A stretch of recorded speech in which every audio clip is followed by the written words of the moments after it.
And this is a question about intrinsic value, and it's a question for both of you because you have written that perhaps you would come up with different answers. You write and speak a great deal about intrinsic value, and you indicate that you try to give shareholders the tools in the annual report so they can come to their own determination. What I'd like you to do is expand upon that a little bit. First of all, what do you believe to be the important tools, either in the Berkshire annual report or other annual reports that you review in determining intrinsic value? Secondly, what rules or principles or standards do you use in applying those tools?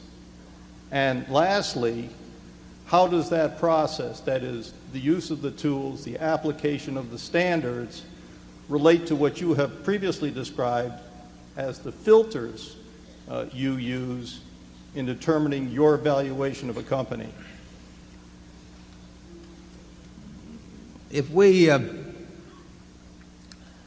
could see in it, looking at any business, what its future cash inflows or outflows from the business to the owners or from the owners would be over the next, we'll call it 100 years, or until the business is extinct, and then could discount that back at the appropriate interest rate, which I'll get to in a second, that would give us a number for intrinsic value. In other words, it would be like looking at a bond that had a whole bunch of coupons on it that was due in 100 years, and if you could see what those coupons are, you can figure the value of that bond compared to government bonds if you want to stick an appropriate risk rate in. Or you can compare one government bond with 5% coupons to another government bond with 7% coupons. Each one of those bonds has a different value because they have different coupons printed on them. Businesses have coupons that are going to develop in the future too. The only problem is they aren't printed on the instrument, and it's up to the investor to try to estimate what those coupons are going to be over time. As we have said, in high-tech businesses or something like that, we don't have the faintest idea what the coupons are going to be.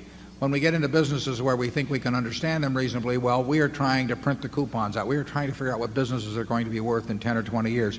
When we bought See's Candy in 1972, we had to come to the judgment as to whether we could figure out the competitive forces that would operate, the strengths and weaknesses of the company, and how that would look over a 10 or 20 or 30-year period.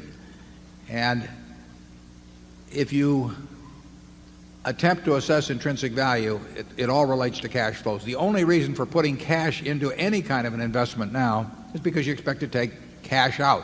Not by selling it to somebody else, because that's just a game of who beats who, but by, in a sense, by what the asset itself produces. That's true if you're buying a farm, it's true if you're buying an apartment house, it's true if you're buying a business. And the filters you described, there are a number of filters which say to us, we don't know what that business is going to be worth in 10 or 20 years, and we can't even make an educated guess. Obviously, we don't think we know to 3 decimal places or 2 decimal places or anything like that, precisely what's going to be produced. But we have a high degree of confidence that we're in the ballpark with certain kinds of businesses. The filters are designed to make sure we're in those kinds of businesses. We basically use long-term, risk-free, that's government bond type interest rates to think back in terms of what we should discount at. And you know, that's what the game of investment is all about. Investment is putting out money to get more money back later on from the asset, and not by selling it to somebody else, but by what the asset itself will produce. If you're an investor, you're looking at what the asset is going to do, in our case, businesses. If you're a speculator, you're primarily focusing on what the price of the object is going to do, independent of the business, and that's not our game. So we figure if we're right about the business, we're going to make a lot of money, and if we're wrong about the business, we don't have any hopes. We don't expect to make money. And in looking at Berkshire, we try to tell you as much as possible as we can about our business, of the key factors. Those are the things that Charlie and the things we put in our report about those businesses are the things that we look at. ourselves. So if Charlie had nothing to do with Berkshire, but he looked at our report, he would probably, in my view, he would come to pretty much the same idea of intrinsic value that he would come to from being around it, for X number of years. The information should be there. We give you the information that if the positions were reversed, we would want to get from you. And in companies like Coca-Cola or Gillette or Disney or those kind of businesses, you will see the information in the reports. You have to have some understanding of what they're doing, but you have that in your everyday activities. You'll get that kind of knowledge. You won't get it, in terms of some high-tech company, but you'll get it with those kind of companies. And then you sit down and you try to print out the future. Charlie? I would argue that one filter that's useful in investing is the simple idea of opportunity cost. If you have one opportunity that you already have available in large quantity and you like it better than 98% of the other things you see, well, you can just screen out the other 98% because you already know something better. So that people who have a lot of opportunities tend to make better investments than people that don't have a lot of opportunities, and people who have very good opportunities, and using a concept of opportunity cost, they can make better decisions about what to buy. With this attitude, you get a concentrated portfolio, which we don't mind. That practice of ours, which is so simple, is not widely copied. I do not know why. Now, it's copied among the Berkshire shareholders. I mean, all of you people have learned it. But it's not the standard in investment management, even at great universities and other intellectual institutions.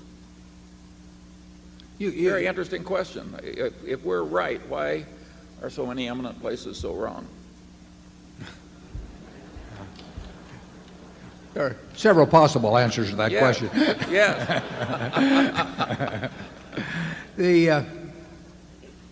The attitude, though, I mean, if somebody shows us a business, the first thing goes through our head is, would we rather own this business than more Coca-Cola? Would we rather own it than more Gillette? It's crazy not to compare it to things that you're very certain of. There's very few businesses that we'll find that we're certain of the future about as companies such as that. And therefore, we will want companies where the certainty gets close to that, and then we'll want to figure that we're better off than just buying more of those. If every management, before they bought a business in some unrelated field that they might not have even heard of, more than a short time before that's being promoted to them, if they said, is this better than buying in our own stock? Is this better than even buying Coca-Cola stock or something? There'd be a lot fewer deals done, but they tend not to measure. We try to measure against what we regard as close to perfection as we can get. Charlie, anyone? Well, I will say this, that the concept of intrinsic value used to be a lot easier because there were all kinds of stocks that were selling for 50% or less of the amount at which you could have easily liquidated the whole corporation if you owned the whole corporation. Indeed, in the history of Berkshire Hathaway, we've bought things at 20% of then liquidating value.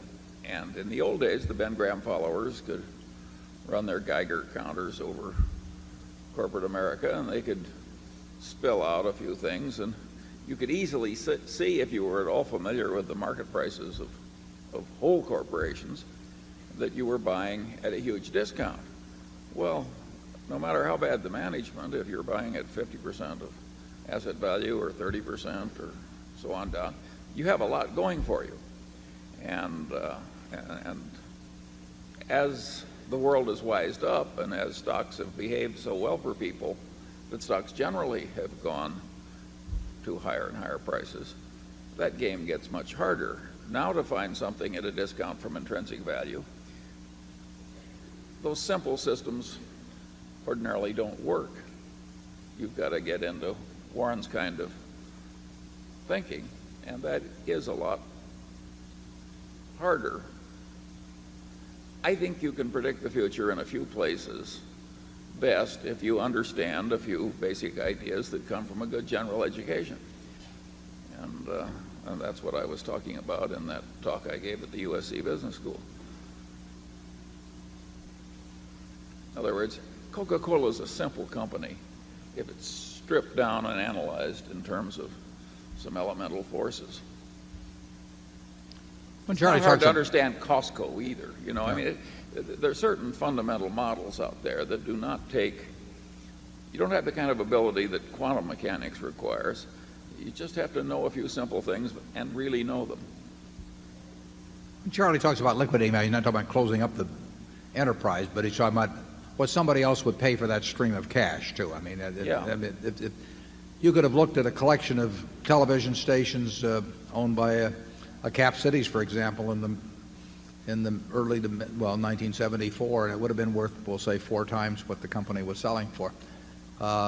Not because you'd closed the stations, but just their stream of income was worth that to somebody else. It's just that the marketplace was very depressed, although, like I say, on a negotiated basis, you could have gone and sold the properties for 4 times what the company was selling for, and you got wonderful management. And I mean, those things happen in markets.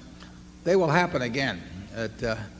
But part of investing and calculating intrinsic values is if you get the wrong answer when you get through. In other words, if it says don't buy, you can't buy just because somebody else thinks it's going to go up or because your friends have made a lot of easy money lately or anything of the sort. You have to be able to walk away from anything that doesn't work, and very few things work these days. You also have to walk away from anything you don't understand, which in my case is a big handicap. But you would agree with Warren that it's much harder now. Yeah, but I would also agree that almost at any time over the last 40 years that we've been up on a podium, we would have said it was much harder in the past, too. But it is harder now. It's way harder. But part of it being harder now, too, is the amount of capital we run. I mean, if